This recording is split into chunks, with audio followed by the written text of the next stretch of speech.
समय की बात है। हिमालय की एक गुफा में एक शक्तिशाली शेर रहता था। एक दिन जब शेर एक भैंस को मारकर खाने के बाद अपनी गुफा की ओर लौट रहा था, उसने देखा कि उसके सामने एक सियार गुफा के सामने बैठा हुआ है।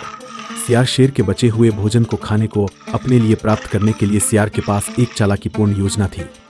भ्रमित होकर शेर ने सियार से पूछा, तुम ऐसे क्यों पड़े हो सियार? सियार ने जवाब दिया, महाशय, मैं आपका सेवक बनना चाहता हूं। शेर ने इस प्रस्ताव को स्वीकार किया और सियार को प्यार को।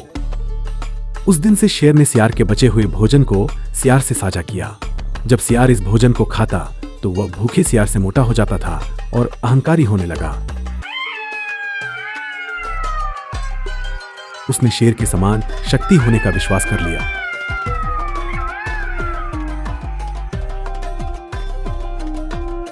एक दिन सियार ने अहंकार से भरे हुए स्वर में शेर को कहा, हे शेर, अब तक मैंने आपके बचे हुए खाने को खाया है, लेकिन आज मैं एक हाथी को मारकर खाकर आपको अपने बचे हुए खाने की प्रस्तावना करूंगा।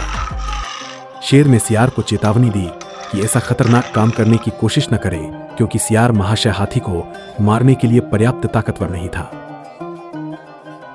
लेकिन गर्वित और मूर्ख सियार ने शेर की सलाह को नजरअंदाज किया। शेर का वादा करते हुए उसने गुफा छोड़कर सियार बनकर 3 बार भालू की तरह चिल्लाया। शक्तिशाली ध्वनि बनाने की कोशिश की। वह पहाड़ के नीचे एक हाथी को देखा और ऊपर से उस पर उछला, लेकिन बारीकी से सोचा उसकी पैरों पर पड़ने की बजाय सियार हाथी के पैरों में गिर गया। हाथी छोटे सियार को ज्यादा ध्यान न देते हुए अपने सामने के पैर को उठाकर सियार की खोपड़ी को रगड़ने से मार डाला। मूर्ख सियार की मृत्यु तत्काल हो गई।